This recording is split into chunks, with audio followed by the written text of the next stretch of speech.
अहो, त्यांना निमंत्रण शिष्टाचारानुसार असतंच. ते विधान परिषद सदस्य आहे. एकदा त्यांना प्रश्न विचारा की ते येणार आहे का. फक्त तुम्ही निमंत्रणाची चिंता करता, पण निमंत्रण दिल्यानंतर निमंत्रणाचा अपमान करणार नाही ही शाश्वती तुम्ही घ्या ना पत्रकार म्हणून. चौथा स्तंभ आहे आणि चौथ्या स्तंभाची काळजी आहे. लोकशाहीचा अपमान कोणताही राजकीय पक्षाचा नेता करू द्या, त्याला सोडायचं नाही. एकदा तुम्ही माहिती घ्या. खुर्ची मिळेल का उद्धव ठाकरेंना? व्यासपीठावर उद्धव ठाकरेंना खुर्ची मिळेल का? हो, जिथं विधान परिषद सदस्य आणि माजी मुख्यमंत्री बसतील तिथं खुर्ची असणारच आहे. असं आहे की प्रोटोकॉल मध्ये, शिष्टाचारामध्ये जो काही शिष्टाचार आहे त्याच्या बाहेर थोडी जाता येतं. आता उद्या तुम्ही म्हणाल की एखाद्याचा वय राज्यपाल महोदयांपेक्षा जास्त आहे म्हणून राज्यपालांच्या अपेक्षा त्यांना मोठी खुर्ची द्या, असं होतं का? प्रत्येक पदाचं महत्व आहे. आज विधिमंडळ भारतीय जनता पार्टीच्या आमदारांची बैठक झाली. या बैठकीमध्ये माननीय माजी मुख्यमंत्री विजय रूपानी व देशाच्या अर्थमंत्री निर्मला सीतारामनजी या निरीक्षक म्हणून आल्यात.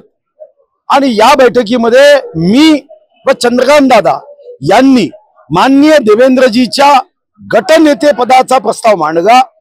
त्याला अनेकांनी अनुमोदन केलं. एकमताने सर्व आमदारांनी देवाभाऊची निवड या विधिमंडळ गटनेतेपदी केली.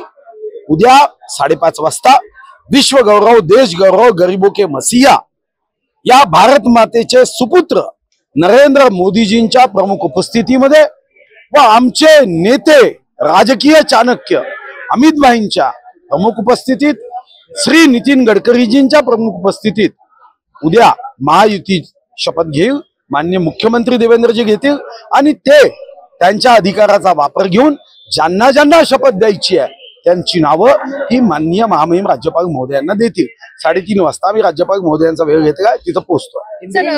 सर, विजन काय असेल जर मंत्रिमंडळातून पोहोचले तर त्याचं विजन काय असेल? म्हणजे तुम्ही काय काम करणार?